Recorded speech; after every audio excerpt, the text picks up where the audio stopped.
అమ్మమ్మ అస్సలు నిద్ర రావట్లేదు. ఏదో ఒకటి చెప్పవా? ఒకసారి ఇలాగే నాకు కూడా నిద్ర రాలేదే. పక్కన కథ చెప్పేవాళ్ళు కూడా ఎవరూ లేరు. అలా కళ్ళు తెరిచి చూస్తూ ఉంటే వెనుక నుంచి ఎవరో ముట్టుకున్నట్టు అనిపించింది. వెనక్కి తిరిగి చూస్తే ఎవరూ లేరు. ఇంతలో ధమాలని కిచెన్లో నుంచి సౌండ్ వచ్చింది. పరిగెట్టుకుంటూ కిచెన్లోకి వెళ్ళాను.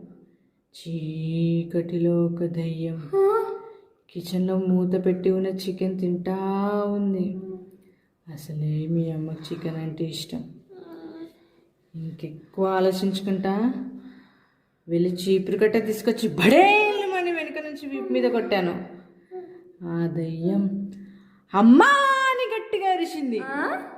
లైట్ వేసి చూస్తే మీ అమ్మే